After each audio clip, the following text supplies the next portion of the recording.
Min Young is 17. She lives in Hyesan, a small town in North Korea. It's located right at the Yalu River, the natural border to China.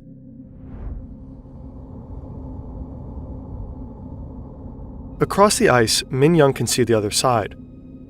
Freedom is so close, yet so far. North Korean soldiers are nearby, patrolling the area. Min Young takes a deep breath of cold air. Then she makes her first step onto the ice, not knowing that this will be the beginning of an incredible 7-year journey.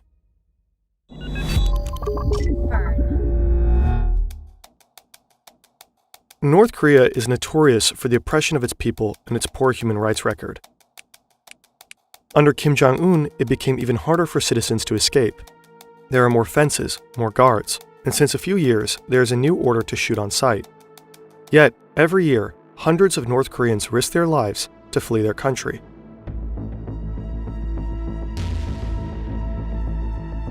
Weeks of grueling desert treks, months in detention camps, and years in hiding, all in the pursuit of freedom. Geographically, North Korea shares borders with Russia, China, and South Korea. Most North Korean refugees want to get to South Korea. There is the shared language and cultural heritage. Most importantly, South Korea actively welcomes defectors from the North with a citizenship. If you look at the map, the direct route to South Korea might seem the easiest, but in reality, very few manage to escape through this path. In between the countries lies a demilitarized zone, and it is one of the most dangerous borders in the world.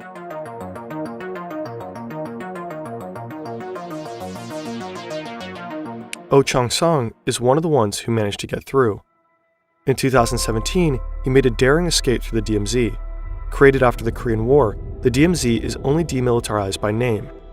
It is heavily fortified with armed guards constantly observing each other.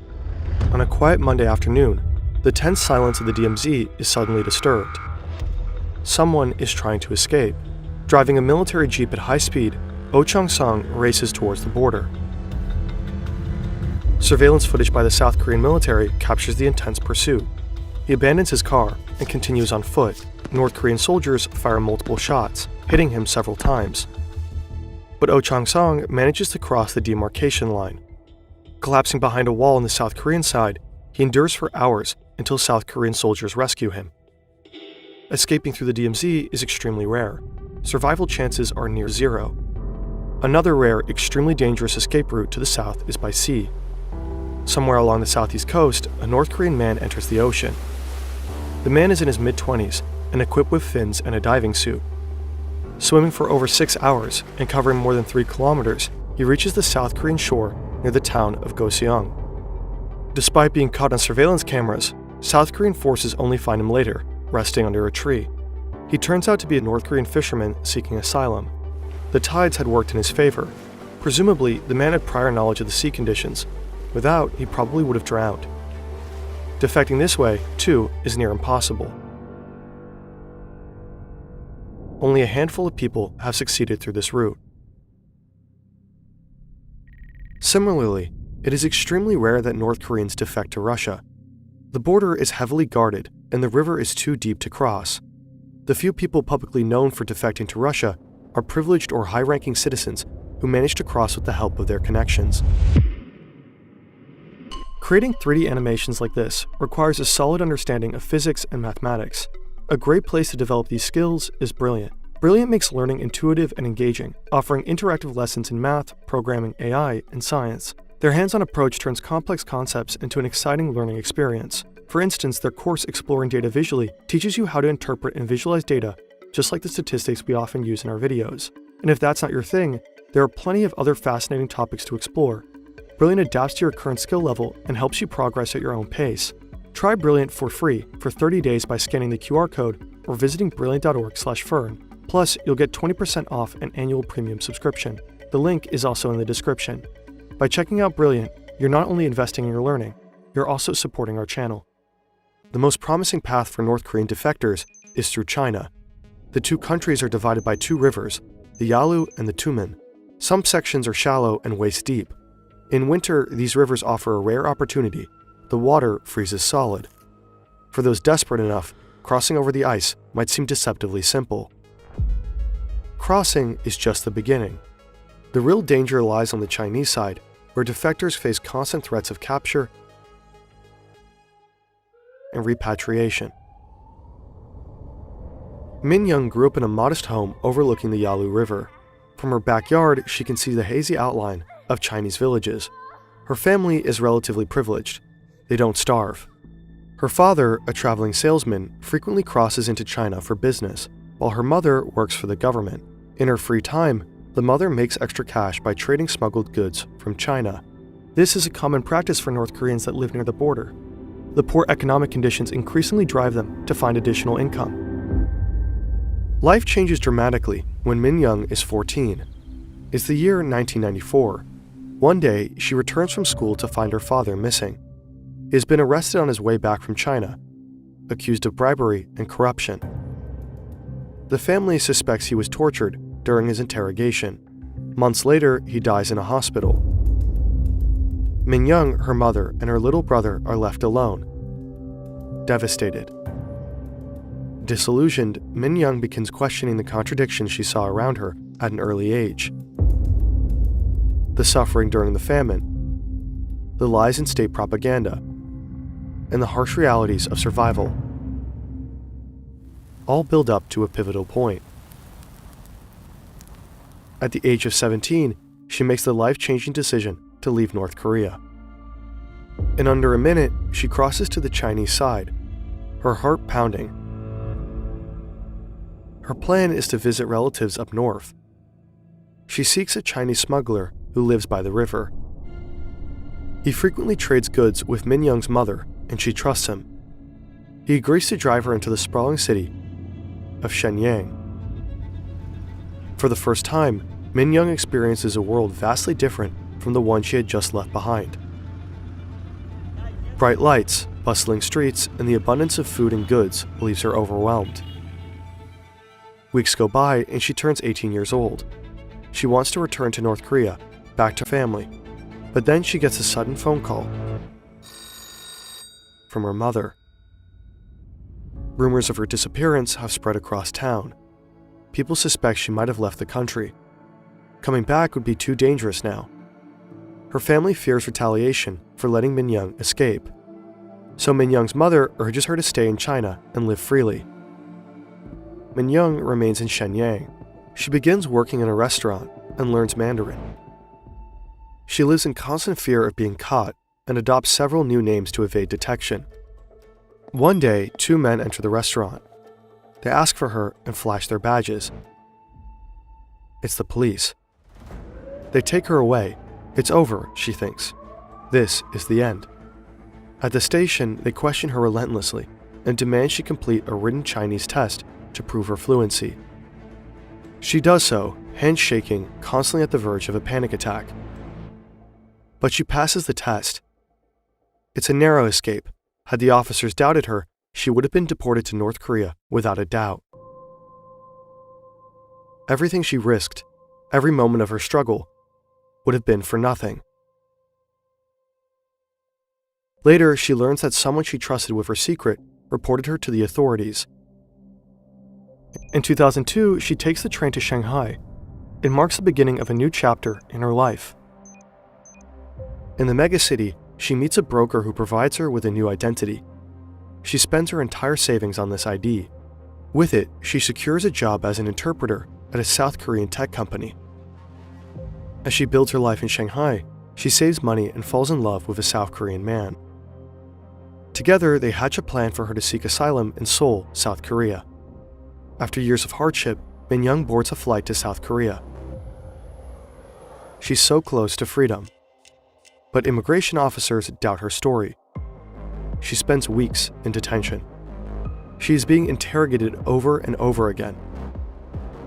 Then finally, she's granted permanent residency. She made it. Years later, Min Young uses her savings to arrange the escape of her mother and younger brother. Today, Min Young goes by the name of Hyunshio Lee. She is a human rights activist, speaking out for defectors and advocating for freedom in North Korea. Her journey took over a decade, but her resilience and courage led her to live a life free from fear. We linked her book in the description. Min Young's story is one of pain, loss, and perseverance, but ultimately, it is a testament to the unyielding spirit of those who refuse to live in chains.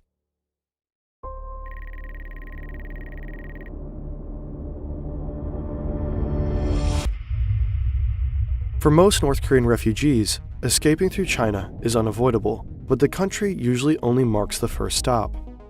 The ultimate destinations are Vietnam, Thailand, or Mongolia. All offer sanctuary and a route to asylum in South Korea. And as terrible as it sounds, many journeys to get there are much more grueling than Hyunshio Lee's. Shiyun grew up near the Tumen River. While her story is fictional, we drew on various sources to paint a realistic picture. Her family is extremely poor. Shiyun works as a vendor at an unofficial street market. The money she makes is almost entirely spent on food for the family. She once believed her government's promises that the supreme leader would provide for the people. Not anymore. One day, a friend whispers about a Chinese broker who helps people cross the border for a small fee. He promises shelter, food, and even work. To Shiyun, it sounds like salvation. Maybe she could make enough money to provide for her family. She and her friend agree to meet him.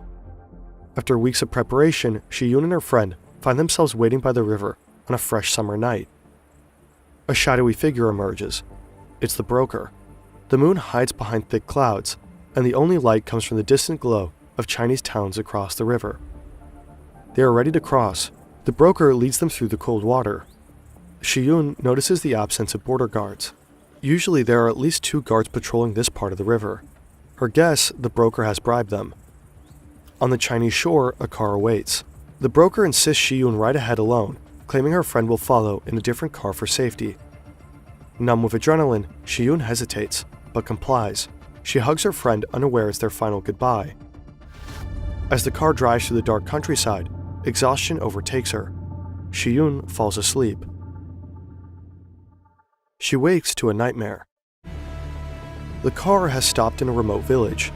The driver tells her she's meeting her new husband. His words send chills down her spine.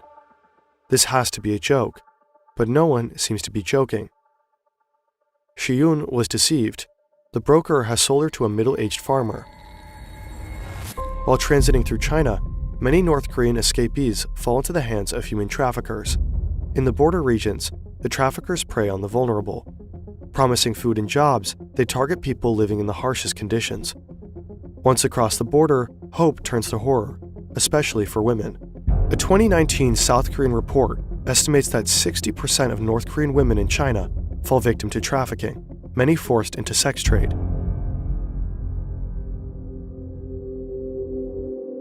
For 2 years, Shiyun endures isolation, abuse, and constant surveillance. It feels like a never-ending nightmare. She learns Mandarin in secret and scrapes together money by selling eggs, always planning her escape in the back of her head. One night, Shiyun seizes her chance. With her hidden savings and a few belongings, she escapes. The following weeks, she travels north. She has no plan, no direction, and no one to help her. After months on the run, she stumbles upon a network of defectors in the Koreatown of Beijing. They promise to help her reach Mongolia. She knows going back to North Korea would make her a traitor. This means torture and death for her and her family. She can't go back. This strange faraway place seems like the only chance at a free life, so she decides to go.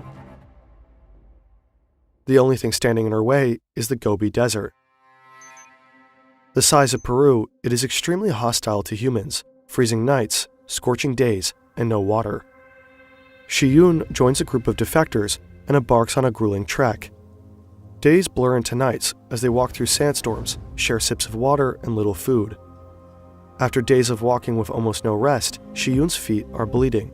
Only the thought of freedom keeps her moving. When they finally reach the Mongolian border, the group spots a few soldiers. A man from their group volunteers and approaches with a bribe. In case things go south, the others are still able to escape undetected. Shiyun nervously watches as the man from her group talks to the soldiers. Luckily, they are Mongolian and quite supportive. They guide the group to a detention center. Shiyun spends months in a refugee camp before finally being granted passage to South Korea. She is one of the few hundred that make it every year. One has to wonder how many more North Koreans would leave. If only they could.